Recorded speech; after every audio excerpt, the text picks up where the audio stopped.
आज हम सीखेंगे बच्चों ओजेनेसिस के बारे में। स्पर्मेटोजेनेसिस मैंने आपको ऑलरेडी सिखा दिया है, जहां पे आपको ये बताया था कि किस तरीके से स्पर्मेटोगोनिया यानी कि स्पर्म मदर सेल से स्पर्म बनते हैं। Today we will learn the production of ovum और you can say oogenesis.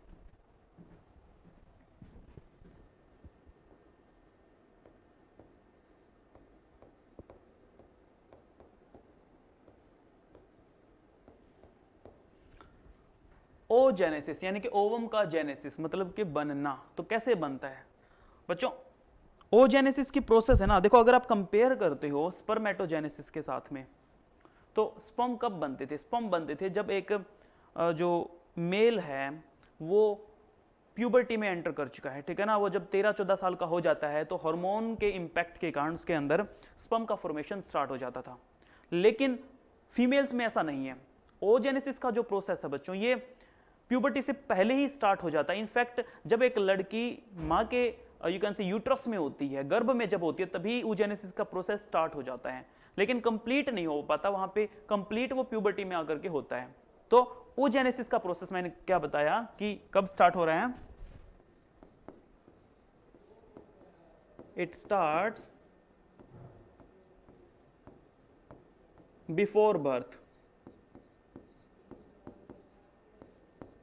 Birth से पहले जब वो एक यू कैन से बेबी चाइल्ड लड़की है, वो अभी अंदर है, बॉडी के अंदर है, फीमेल मदर की बॉडी के अंदर है, और उसके अंदर उस लड़की की ओवरी के अंदर क्या प्रेजेंट है बच्चों? स्पेशल सेल्स प्रेजेंट है जिनसे ओवम बनना है। तो इन सेल्स को हम बोलते हैं ओगोनिया।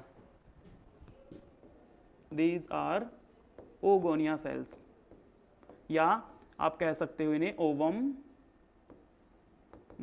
Mother cell. जैसे बच्चों स्पर्म के केस में थे स्पर्मेटोगोनिया, स्पर्मेटोगोनिया से फाइनली स्पर्म बने थे, यहां पे ओगोनिया से ओवम बनेगा। अब ओगोनिया, मान लो कोई भी एक ओगोनिया ले लेते हैं, उससे समझेंगे। तो ओगोनिया से बच्चों सबसे पहले क्या होगा, इसका साइज थोड़ा इंक्रीज कर देते हैं। Now we will call it primary oocyte. Primary oocyte. और क्योंकि अभी तक कोई मियोसिस वगैरह नहीं हुआ है, तो बच्चों ये ओगोनिया आपका 2n है। प्राइमरी ओसाइट भी आपका क्या है? 2n, यानी कि डिप्लॉयड है। देन ओगोनिया से प्राइमरी ओसाइट आपने बना दिया। स्पर्मेटोजेनेसिस में क्या हुआ था? स्पर्मेटोगोनिया से प्राइमरी स्पर्मेटोसाइट आपने बनाया था, फिर उसके अंदर हुआ था मियोसिस। अब यहां पे मियोसिस नहीं होगा बच्चों, एक्चुअली मियोसिस स्टार्ट तो हो गया है, लेकिन मियोसिस कंप्लीट नहीं हो पाएगा। क्यों? क्योंकि अभी तक ये बेबी दुनिया में आई ही नहीं है, ये लड़की तो अभी मां के पेट में है, ये तो यूट्रस के अंदर है अभी। तो इसकी ओवरी के अंदर अभी अगर ये प्रोसेस मियोसिस कंप्लीट करवा देंगे, फिर तो एग बन जाएगा। फिर तो गड़बड़ वाली बात हो जाएगी कि अभी से वो अभी तक दुनिया में आई नहीं और अभी से वो एग प्रोड्यूस करने लग गई है, तो सब सिस्टम गड़बड़ हो जाएगा। तो इसको रोक दिया जाता है। सिस्टम कुछ ऐसा है कि ये प्रोसेस यहीं पे सीज हो जाता है, रुक जाता है। मियोसिस 1 के प्रोफेज 1 के अंदर इस प्रोसेस को रुकना पड़ता है यहां पे। सो यू कैन से meiosis 1 is arrested eight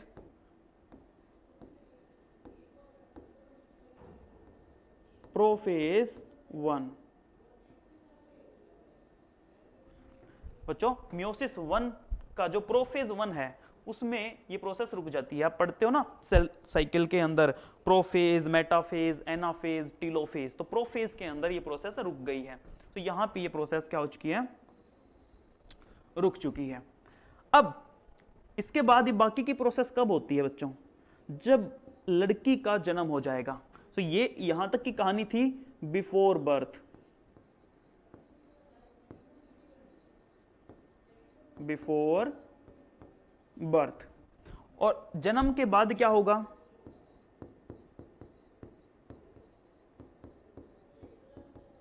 after birth, जब वो लड़की धीरे धीरे बड़ी होगी, अब मान लो उसकी एज बढ़ रही है कॉन्टिन्यूसली और वो फाइनली एंटर कर चुके हैं बच्चों प्यूबर्टी में,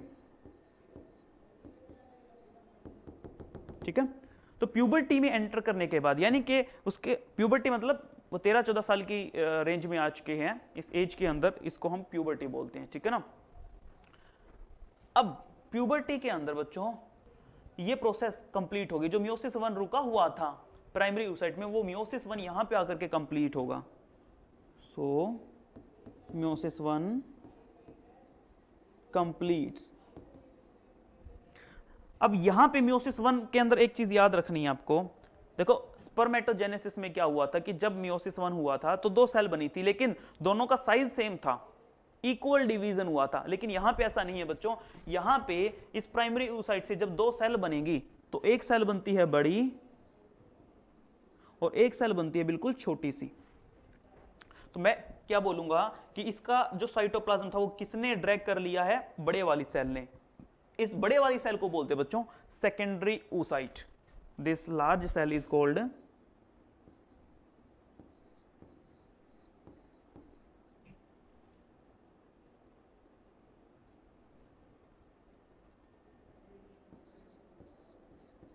सेकेंडरी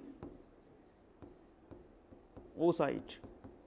और क्योंकि बच्चों मियोसिस हो चुका है, इसका मतलब सेकेंडरी oocyte कैसी होगी, 2n के n, क्योंकि 2n से n क्रोमोसोम नंबर हाफ हो जाता है जब मियोसिस 1 होता है। लास्ट लेक्चर में बताया था बच्चों कि मियोसिस 1 जो है वो रिडक्शनल डिवीजन है, जब भी मियोसिस 1 होगा तो क्रोमोसोम नंबर जो होगा वो हाफ हो जाएगा, तो 2n से क्या हो गया, n रिड्यूस हो गया, रिडक्शनल डिवीजन। और एक और चीज अनइक्वल डिवीजन है बच्चों, क्योंकि एक सेल बड़ी बन रही है और एक सेल छोटी बन रही है, तो यहां पे मियोसिस 1 जो है वो it is an unequal division.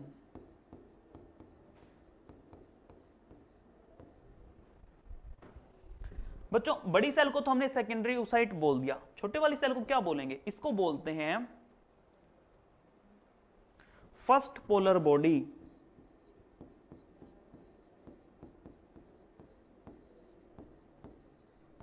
और बच्चों कुछ टाइम के बाद फर्स्ट पोलर बॉडी डीजनरेट हो जाएगी, तो हमारे काम की जो है वो सिर्फ सेकेंडरी oocyte है जिससे एग बनने वाला है। डन यहां तक। अब देखिए एक बार यहां तक रिकैप करते हैं। सबसे पहले मैंने बोला कि एक लड़की जो अभी पैदा भी नहीं हुई है, जो अभी मदर के यूट्रस के अंदर है, उस लड़की की जो ओवरी है, उस ओवरी के अंदर स्पेशल सेल्स प्रेजेंट है जिन्हें हम बोल रहे हैं ओगोनिया। ओगोनिया का बच्चों एक और नाम है, इन्हें आप ओवम मदर सेल भी बोल सकते हो।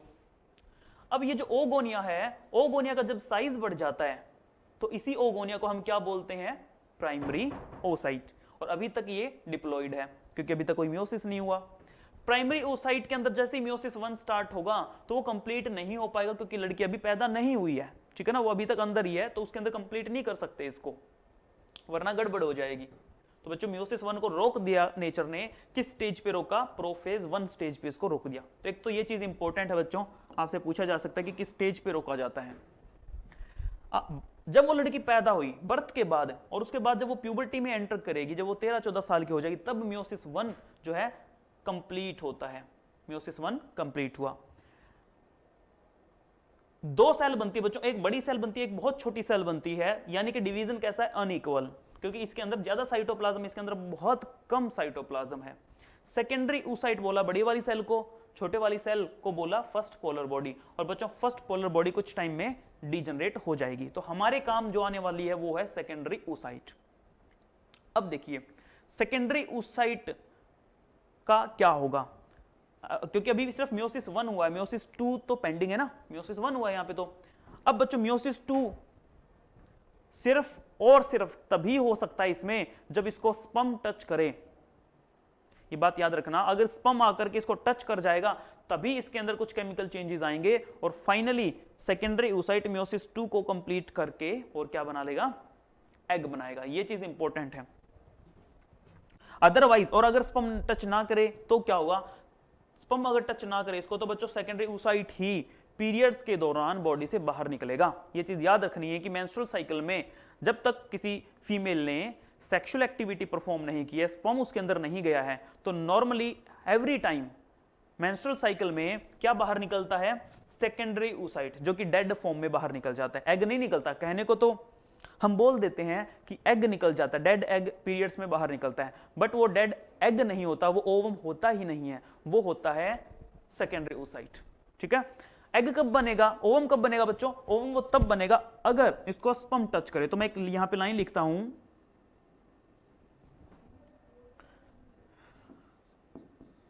If sperm touches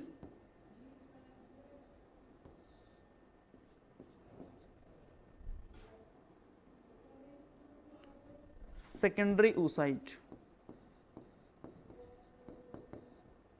then only it undergoes meiosis II and form ovum। ये चीज बच्चों याद रखनी है आपको।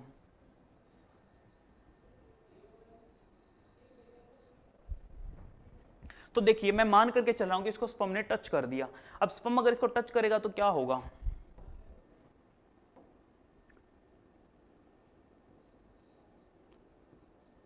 This is sperm.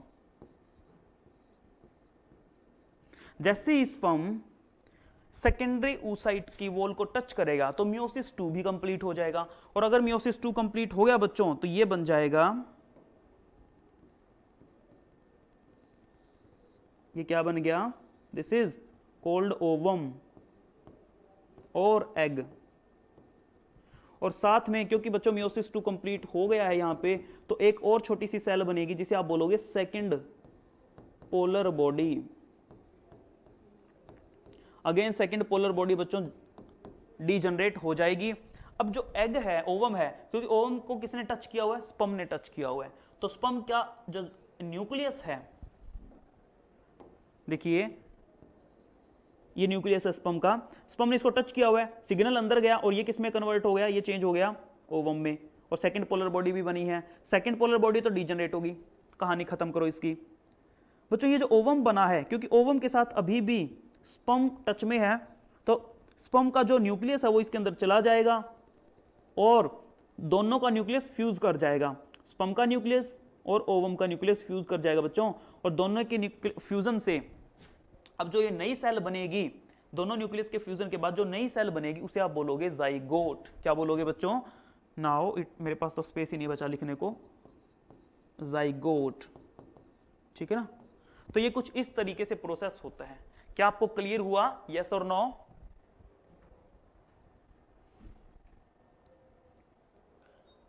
Yes sir. Okay बच्चों, एक बार इसका स्क्रीनशॉट ले लीजिए, फिर आगे बढ़ते हैं।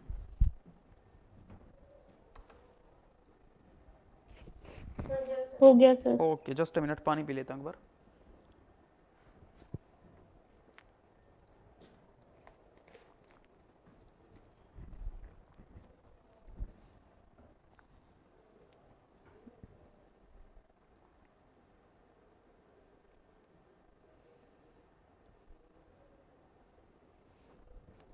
ओके तो ये प्रोसेस था कि ओगोनिया साइज में बड़ी होती है, this is called growth phase, same to same जैसे स्पर्म के केस में था।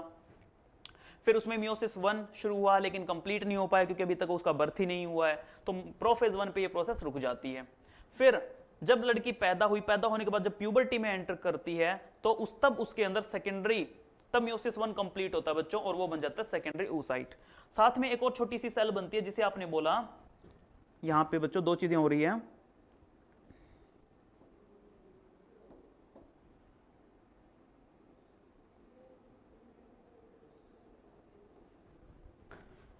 एक छोटी cell that is first polar body. First polar body कुछ टाइम के बाद डीजनरेट हो जाएगी और उसका मोस्ट ऑफ द साइटोप्लाज्म ले लिया है सेकेंडरी oocyte ने। अब मैंने बोला कि पीरियड्स में कभी भी एग रिलीज नहीं होता है नॉर्मल केस में, वो क्या होता है, वो होता है सेकेंडरी oocyte। ठीक है, लेकिन अगर कोई female if she undergo sexual activity और उसकी बॉडी के अंदर, उसके रिप्रोडक्टिव ट्रैक के अंदर अगर स्पर्म ने एंट्री की है, अगर स्पर्म जाके सेकेंडरी oocyte को टच कर दे तब इसके अंदर केमिकल चेंजेस आएंगे और सेकेंडरी oocyte तुरंत चेंज हो जाएगा बच्चों, किसमें, ओवम में। ठीक है, अब क्योंकि स्पर्म उसके टच में है तो वो स्पर्म ओवम के अंदर क्या डाल देगा, न्यूक्लियस। ठीक है ना, दोनों का न्यूक्लियस फ्यूज कर जाएगा और ओवम फिर नेक्स्ट स्ट्रक्चर में चेंज हो जाएगा, दैट इज जाइगोट। तो जाइगोट भी बच्चों एक सेल ही है, सिंगल सेल, जिसके अंदर स्पर्म का न्यूक्लियस भी और ओवम का न्यूक्लियस दोनों फ्यूज हो चुके हैं। ठीक है ना, this is how zygote formation takes place. तो ये था बच्चों oogenesis का प्रोसेस। अब मैं इसी प्रोसेस को आपको दोबारा से सिखाने वाला हूं, लेकिन अब थोड़ा इसको डिटेल में सीखने वाले हैं। ठीक है ना, अब इसके साथ साथ हम बाकी सेल्स की भी बात करेंगे कि इसके साथ जो बाकी की सेल अटैच होकर के कैसे प्राइमरी फॉलिकल बनेगा, कैसे सेकेंडरी फॉलिकल बनेगा, वो सारी चीजें भी इसके साथ कनेक्ट करके देखने वाले हैं। तो ये जो टॉपिक है, जब आप एनसीईआरटी से पढ़ोगे तो थोड़ा सा ऐसे ना, ऐसे खिचड़ी सी बना रखी है, क्रिस्टल क्लियर इसको दिया नहीं हुआ है। तो अब जब मैं आपको सेकंड वाला स्टेप करवाऊंगा तो आपको समझ में आ जाएगा, क्योंकि अब आपका बेस जो है वो क्लियर हो चुका है। तो इसी चीज को यूज करके, इसी इंफॉर्मेशन को यूज करके मैं नेक्स्ट स्टेप आपको सिखाने वाला हूं। So are you ready? Yes sir. चलिए बच्चों,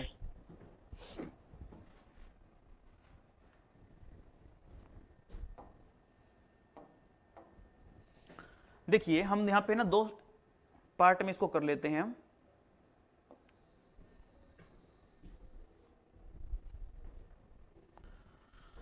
इससे ऊपर हम जो भी चीजें समझेंगे वो होंगी बिफोर बर्थ,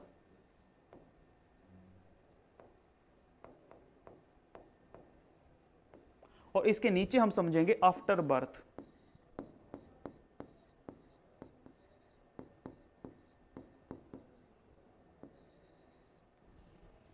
बिफोर बर्थ हम अगेन बात करेंगे बच्चों एक उस ऐसी लड़की की जिसका बर्थ नहीं हुआ है, जो अभी तक मदर के यूट्रस में है, और उस यूट्रस के अंदर है जर्म सेल्स। यूट्रस में क्या है? Germ cells.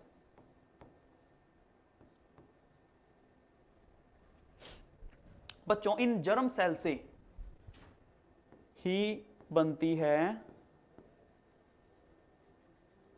ओगोनिया। इनके रेप्लिकेशन से या इनके यू कैन से माइटोटिक डिवीजन से,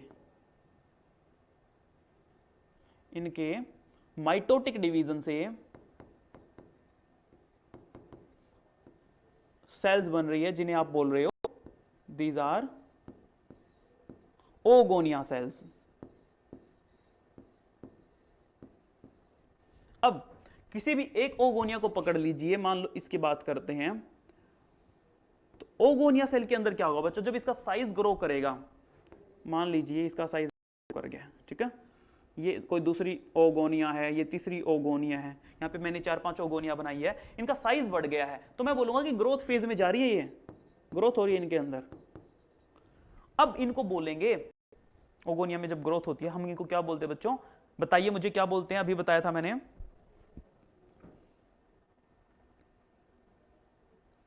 बोलो मेरे लाडलों, प्राइमरी oocyte। क्या बोलते हैं बच्चों?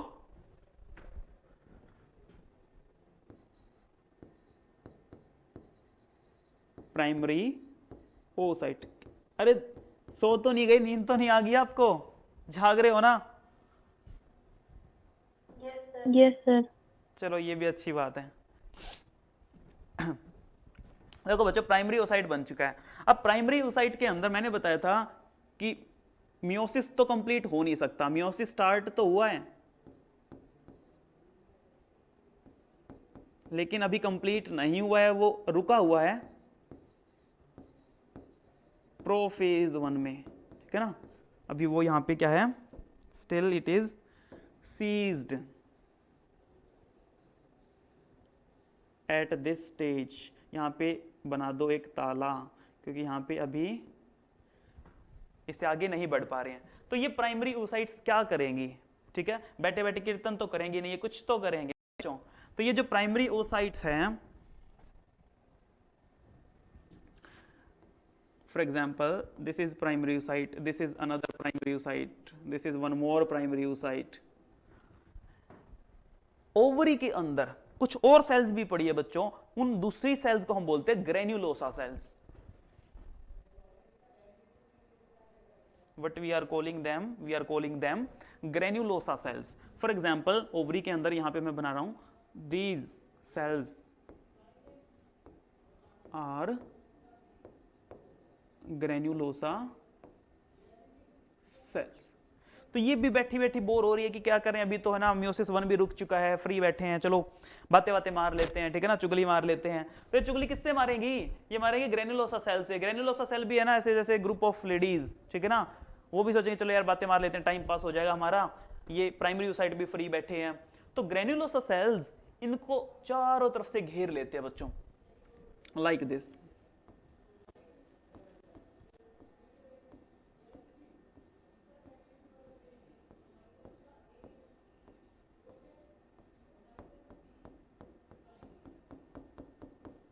like this. So these are granulosa cells जिन्होंने प्राइमरी यूसाइट को चारों तरफ से कवर कर दिया है.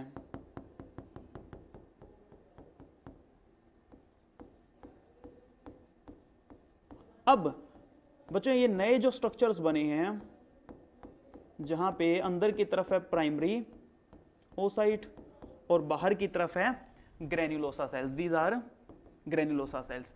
इन स्ट्रक्चर्स को हम बोलेंगे प्राइमरी फॉलिकल्स. क्या बोलेंगे बच्चों, we will call these structures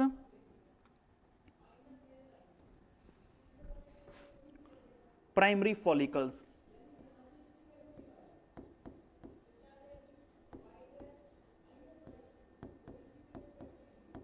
तो बच्चों प्राइमरी फॉलिकल के अंदर है ना दो चीजें हैं, अंदर प्राइमरी oocyte और बाहर की तरफ ग्रेन्युलोसा सेल इज, ठीक है. ये इस तरह के प्राइमरी फॉलिकल्स मिलियंस हैं, एक दो हजार नहीं है बच्चों, ऐसे प्राइमरी फॉलिकल्स अंदर before birth they are in millions.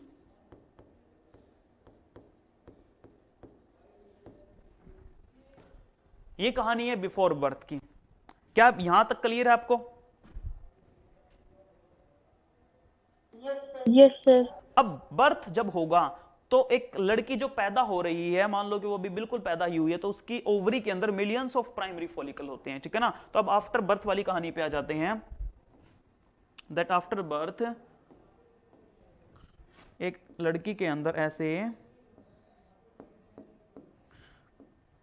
ये जो फॉलिकल्स मैं बना रहा हूं, दीज आर मिलियंस.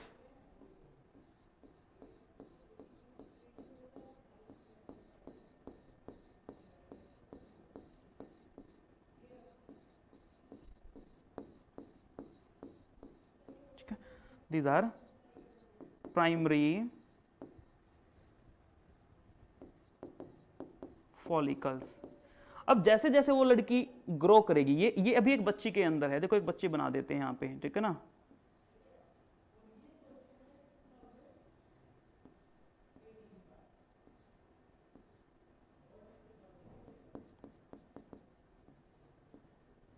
ये एक बेबी गर्ल के अंदर है मिलियंस ऑफ प्राइमरी फॉलिकल. अब लड़की बड़ी हो रही है, ठीक है, एज बढ़ती जा रही है, उसकी बढ़ती जा रही है, दैट मीन्स वो प्यूबर्टी की तरफ जा रही है. और जब वो लड़की प्यूबर्टी में एंटर कर जाएगी,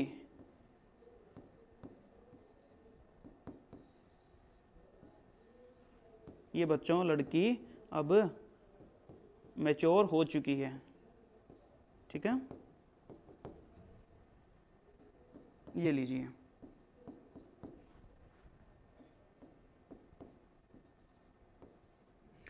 अब इस लड़की के अंदर ये जो मिलियंस ऑफ प्राइमरी फॉलिकल, बच्चों मिलियंस नहीं लगेगा, जैसे जैसे उसकी एज बढ़ रही है ना लड़की की, वैसे वैसे ये जो प्राइमरी फॉलिकल्स है ये डीजनरेट होते जा रहे हैं. और ये डीजनरेट होते होते, क्योंकि जो भी अननेसेसरी हैं, जो भी काम के नहीं है, जो भी खराब फॉलिकल्स है, वो सारे के सारे डीजनरेट हो जाएंगे.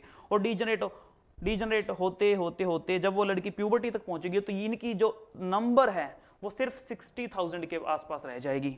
सो बर्थ के बाद ये क्या हो रहे हैं, डीजनरेट. बच्चों डीजनरेट होने की प्रोसेस को, प्राइमरी फॉलिकल्स के डीजनरेट होने की प्रोसेस को बोलते हैं एट्रेशिया. प्राइमरी फॉलिकल्स के डीजनरेट होने की प्रोसेस को बोलते हैं एट्रेशिया, या आप बोल सकते हैं इसको फॉलिक्यूलर एट्रेशिया.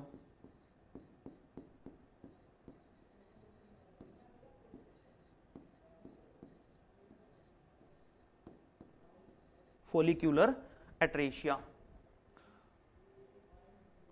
और अब इसके अंदर कितने प्राइमरी फॉलिकल रह गए हैं बच्चों? इसके अंदर रह गए हैं सिर्फ she has only 60,000 to 80,000 primary follicle.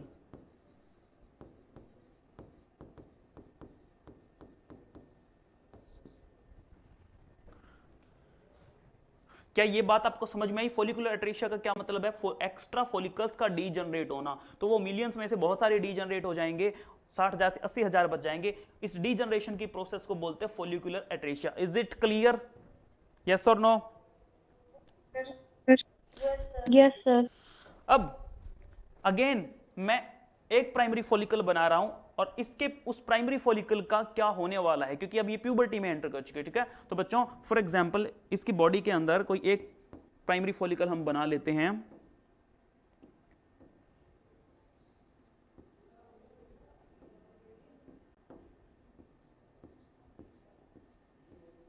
These are granulosa cells. अंदर की तरफ है, अंदर की तरफ क्या है बच्चों? Primary oocyte। मैंने बताया दिस इज प्राइमरी oocyte। अंदर की तरफ, बाहर की तरफ granulosa cell. This complete structure is primary follicle.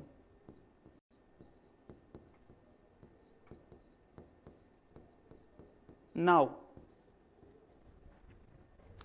अब बच्चों प्राइमरी फॉलिकल के अंदर नंबर ऑफ ये जो ग्रेन्युलोसा सेल्स है इसकी संख्या बढ़ेगी, ठीक है ना? तो आप नेक्स्ट स्ट्रक्चर में देखोगे कि इसके अंदर और भी सेल्स आपको दिखाई देने लगी है।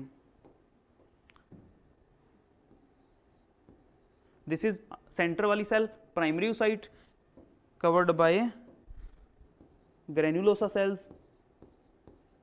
और अब यहां पे आपको एक और लेयर ऐसे दिखाई देगी।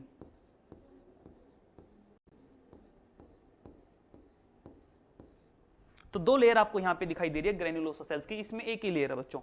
इस नए स्ट्रक्चर को आप बोलोगे secondary follicle.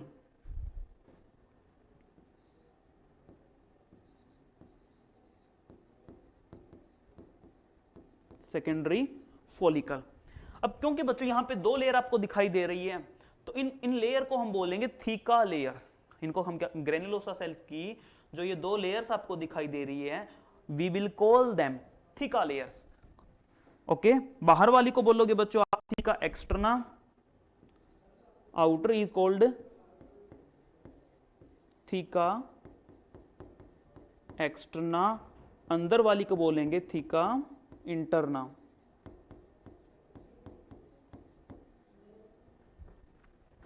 Now what will happen? Secondary follicle से बनेगा बच्चों टर्शरी फॉलिकल। सेकेंडरी फॉलिकल से क्या बनाएंगे अब? Tertiary follicle. अच्छा, टर्शरी फॉलिकल के अंदर क्या चेंजेस आएंगे? देखो बच्चों हमने क्या बोला था कि प्यूबर्टी में जब वो एंटर करेगी तो मियोसिस 1 कंप्लीट हो जाएगा। तो वो मियोसिस 1 अब कंप्लीट होगा, ठीक है ना? इस जगह पे आकर के मियोसिस 1 कंप्लीट होने वाला है। सो मियोसिस 1 अगर कंप्लीट होगा तो क्या हो जाएगा भाई? अंदर जो प्राइमरी oocyte है वो डिवाइड होगा सेकेंडरी oocyte में और फर्स्ट पोलर बॉडी में, राइट? सो दिस इज, ये अंदर था प्राइमरी oocyte, मियोसिस 1 होते ही ये बन गया बच्चों secondary oocyte। First thing this is secondary oocyte। और क्या चेंज हुआ बच्चों? सेकेंडरी oocyte के साथ एक छोटी सेल भी बनेगी, जो मैंने अभी इसीलिए मैंने पिछला डायग्राम करवाया था। उसके साथ क्या बनती है? First polar body. देखो पीछे वाले डायग्राम पे आओ, ये देखो बच्चों, जब सेकेंडरी oocyte बना है तो उसके साथ में ये रही, this is first polar body.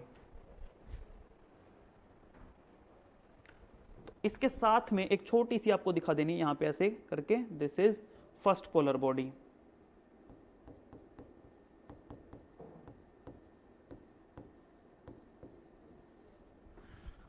And this secondary oocyte is covered bye theca layers, ठीक है? अब नंबर ऑफ थीका लेयर भी बढ़ा दो यहां पे। नाउ जस्ट इमेजिन कि बच्चों ये जो अंदर वाली सेल है, it is like a queen, और उस क्वीन को, उस रानी को ना बंदी बनाया हुआ है, और ये जो बाहर की तरफ ये जो सेल्स थी, ये सोल्जर्स हैं जिन्होंने इसको घेरा हुआ है। तो पहले सोल्जर्स की एक लेयर है, फिर सोल्जर्स बढ़ा दिए, तो सोल्जर्स की है ना 2 लेयर बना दी है सेकेंडरी फॉलिकल में। टर्शरी फॉलिकल में क्या होगा? टर्शरी फॉलिकल के अंदर बच्चों सोल्जर्स तो हैं ही, this is 1 layer of soldiers, one more layer of soldiers,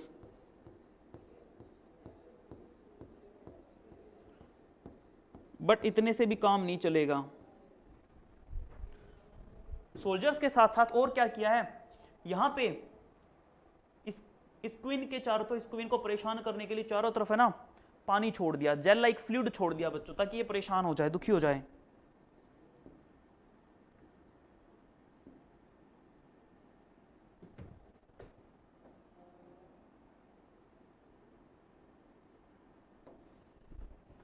सो इसके चारों तरफ अब एक यू कैन से ऐसे करके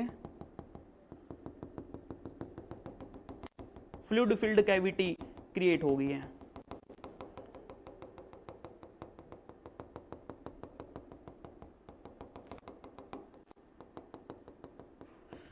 ठीक है, और अब इस फ्लूइड फिल्ड कैविटी के बाहर फिर से एक और सोल्जर्स की लेयर बनाई है।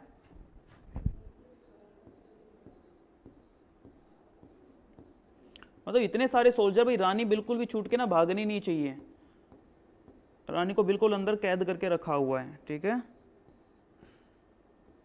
दुखी जान कर रखी है इसकी।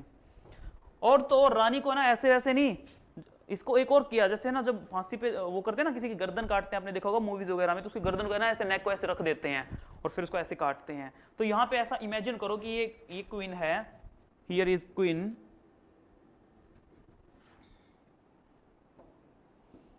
ये जो सेकेंडरी ऊसाइट है क्वीन है बच्चों, ऐसे करके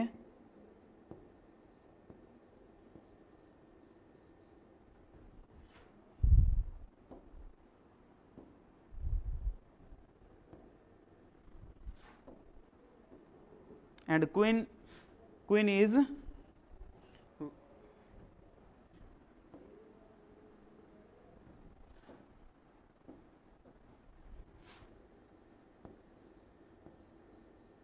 देखो, ठीक है, क्वीन बिल्कुल सैड है क्योंकि उसकी ना गर्दन को ऐसे रखा हुआ काटने के लिए, तो यहां पे इसकी गर्दन को आपको रख देना है जिस पे रखी हुई है, यहां पे एक चीज ऐसे कर दो, इसको ये सेल्स यहां पे नीचे बढ़ा दो,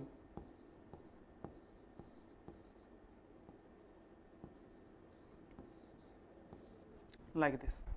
तो क्वीन को बच्चों जिसके ऊपर ऐसे इसकी गर्दन को जिस पे रखा हुआ है ना, ये पार्ट, ये this is called, this portion is called germ hill, this portion is called germ hill. Okay, और there are so many granulosa cells. और बच्चों यहां पे बीच में देखो फ्लूइड फिल्ड कैविटी भी आ गई, जो मैंने येलो कलर से बनाई है। This fluid filled cavity is called antrum.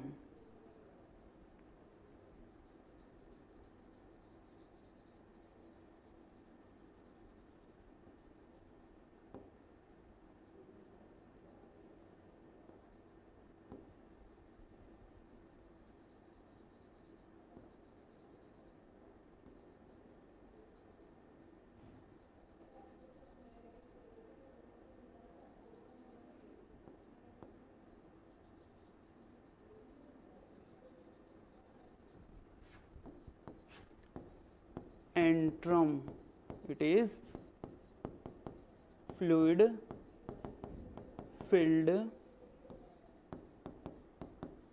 cavity. This structure is called tertiary follicle. This third structure is called tertiary follicle. तो प्राइमरी फॉलिकल, फिर बना सेकेंडरी फॉलिकल, उसके बाद बना बच्चों टर्शरी फॉलिकल। क्या टर्शरी फॉलिकल तक आपको बिल्कुल क्रिस्टल क्लियर है? यस और नो? Yes, बच्चों एक sir. बार इसका स्क्रीनशॉट लो, फिर मैं पेज चेंज कर रहा हूं।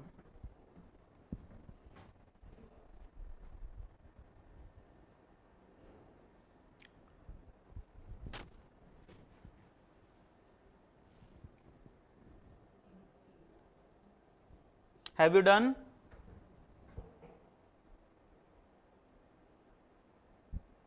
Yes sir. Okay, tertiary follicle का अब आगे क्या होगा?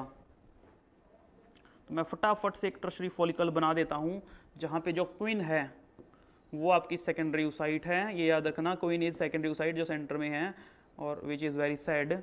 Why she is sad?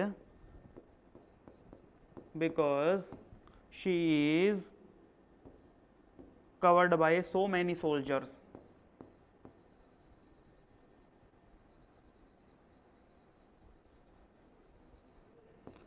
उसकी गर्दन किस पे रखी हुई है? जर्म हिल पे, ठीक है ना। Again soldiers,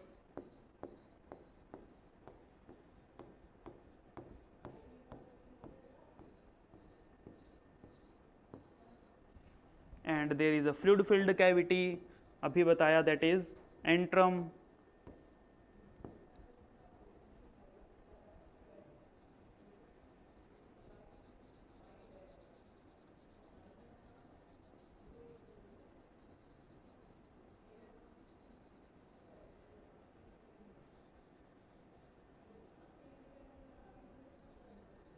this is antrum. अब बच्चों इससे नेक्स्ट कौन सा स्ट्रक्चर बनेगा? इससे हम बनाएंगे, टर्शरी फॉलिकल हमारा बन चुका है।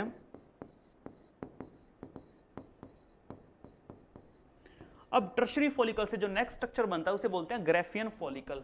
तो ग्राफियन फॉलिकल के अंदर क्या चीज होगी वो हमें देखनी है। देखिए, ग्राफियन फॉलिकल के अंदर बच्चों जो सेंटर वाली सेल है, that is your, this is your secondary oocyte, क्योंकि मियोसिस 1 इसमें हो चुका है। अब इसको किसने कवर कर रखा था? ग्रेन्युलोसा सेल ने। बच्चों वो सेल्स क्या करेंगी? वो सेल्स सिक्रेट करेंगी एक जेली लाइक फ्लूइड, ठीक है ना, जो इसके चारों तरफ एक लेयर बना लेगा। तो यहां पे अब इस देखो, इसमें आपको है ना कोई भी इसके चारों तरफ कोई भी जेली लाइक लेयर दिखाई नहीं दे रही, लेकिन इस केस में आपको इसके चारों तरफ एक जेली लाइक लेयर दिखाई देगी। This jelly like layer is called zona pellucida.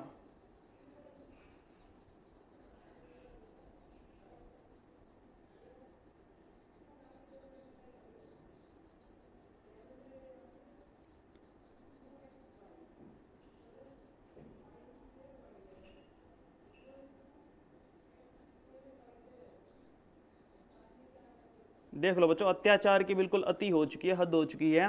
कभी इसके पानी, कभी जेल की लेयर बना दी इसके चारों तरफ, कभी इसकी गर्दन को उस पे रख दिया, जर्म हिल पे रख दिया। कितना परेशान इसको किया जा रहा है। This is germ hill.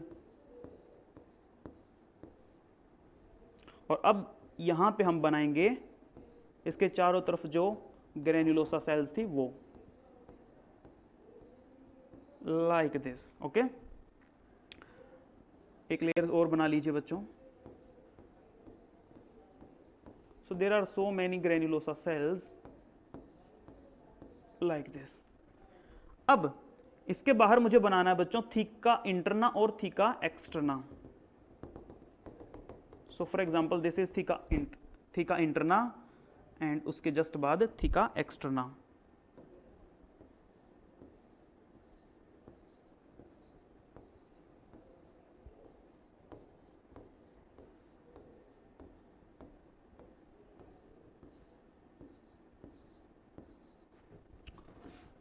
This is thicca interna।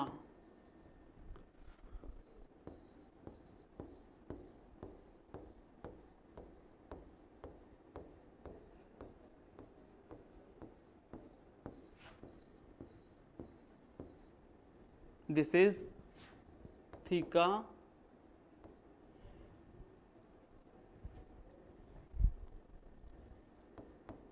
externa।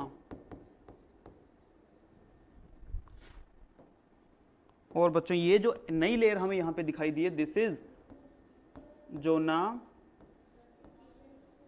Pellucida. Zona pellucida. और अगेन एंट्रम यहां पे भी है। फर्स्ट पोलर बॉडी जो बना था बच्चों वो डीजनरेट हो चुका है, ठीक है। सो जस्ट एंट्रम एंट्रम बना रहा हूं मैं यहां पे, because first polar body has been degenerated.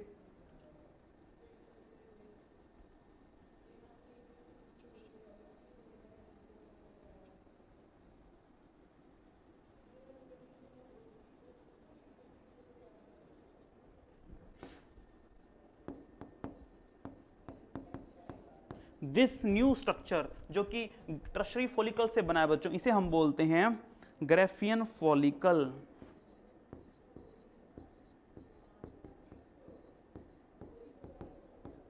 Graafian follicle, और अंदर जिसमें रानी जो है, क्वीन जो है वो कैद है। अब देखो उसके बाहर जेली लाइक लेयर भी है जोना पेल्यूसिडा, उसके बाद सोल्जर्स भी हैं, उसके बाद अगेन वाटरी फ्लूइड भी है एक, दैट इज एंट्रम, उसके बाद फिर से सोल्जर्स हैं, tunica interna, tunica externa. So finally बहुत अंदर जाकर के आपकी जो क्वीन है वो कैद है।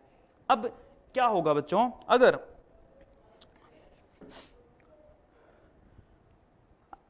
ये क्वीन जो है ना बाहर कैसे निकलती है, तो होता क्या है कि मेंस्ट्रुअल साइकिल का जब 14th डे होता है, इस लाइन को ध्यान से सुना बच्चों, मेंस्ट्रुअल साइकिल का जब 14th डे होता है तो उस टाइम पे फीमेल की बॉडी के अंदर उसकी जो पिट्यूटरी ग्लैंड है वो एक हार्मोन सीक्रेट करती है, दैट इज एलएच।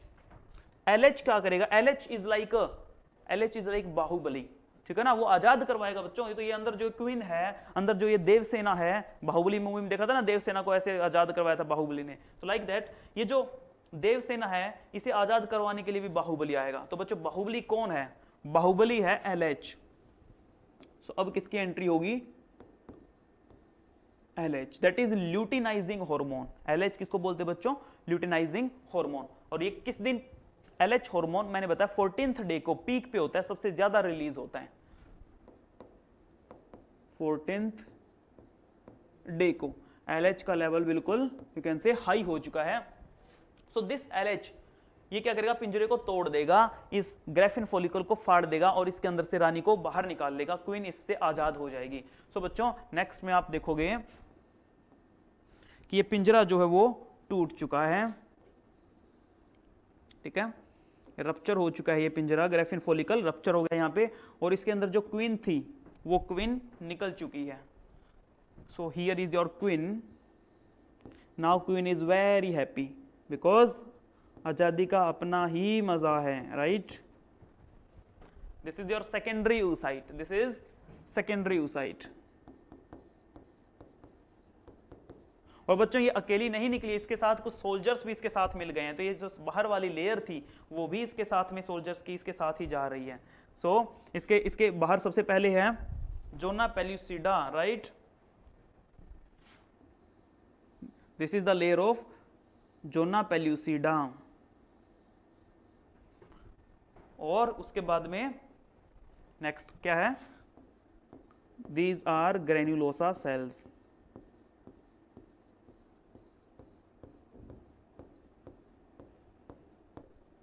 तो ये this is your secondary oocyte। इन लेयर्स के साथ में बच्चों रिलीज हुआ है, और अब ये कहां पे जाएगा, ये क्वीन जाएगी फैलोपियन ट्यूब में। कहां पे जाएगी बच्चों, फैलोपियन ट्यूब में। तो ये सारा का सारा ये केस कब हुआ है, ये हुआ है बच्चों 14th डे को, ठीक है, 14th डे को सेकेंडरी oocyte रिलीज हो गया है, ग्राफिन फॉलिकल से आजाद हो गया है। इस चीज को बोलते हैं बच्चों ओवुलेशन, क्योंकि oocyte से ही ओवम बनना है, तो हम इसको क्या बोलते हैं, ओवुलेशन। कि 14th डे को क्या हो गया बच्चों, ओवुलेशन हो गया है। सो दिस इज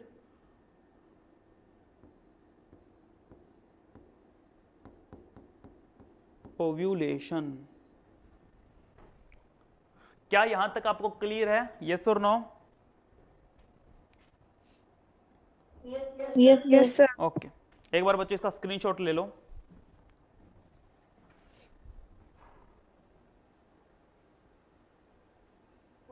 हो गया okay, sir. Moving to next page.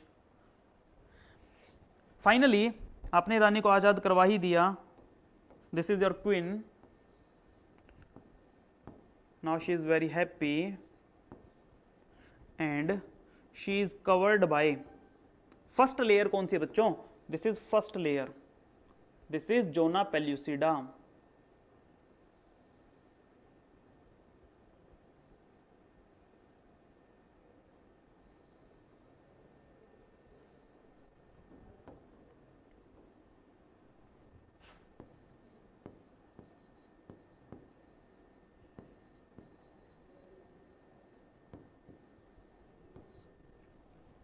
उसके बाद जोना पेल्यूसिडा के बाहर बच्चों Graafian you can say follicular cells आपको दिखाई देंगी, या ग्रेनुलोसा सेल्स आपको दिखाई देंगी। कुछ सोल्जर्स इसके साथ में ही आ गए हैं,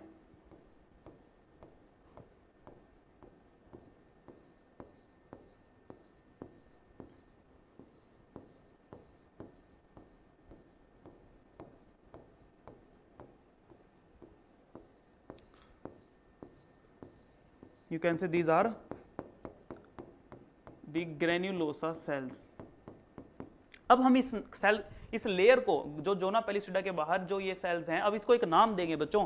इनको अब हम बोलेंगे, सबसे बाहर वाली सेल्स की जो लेयर, इसे हम बोलेंगे कोरोना रेडिएटा. कोरोना रेडिएटा, ठीक है. सो सबसे अंदर क्वीन है, that is, this is what, this is secondary queen. कौन है बच्चों? Secondary oocyte. और मैंने बताया था ना कि ये अब कहां पे जाएगा, ये पूरा का पूरा structure, this complete structure goes to fallopian tube.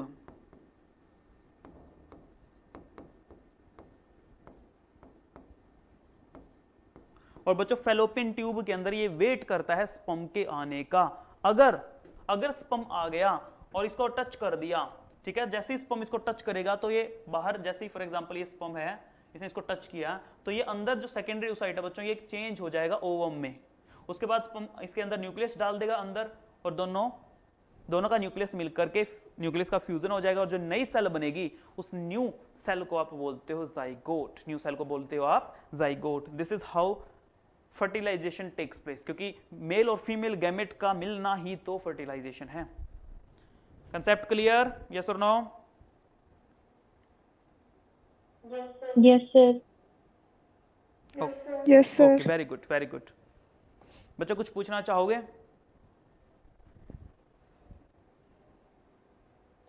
No, sir. ओके. So let me check the time first. Time भी हो चुका है बच्चों. मेंस्ट्रुअल साइकिल हम कल सीखेंगे. चलो आज के लिए इतना ही. That's it. Thank you so much.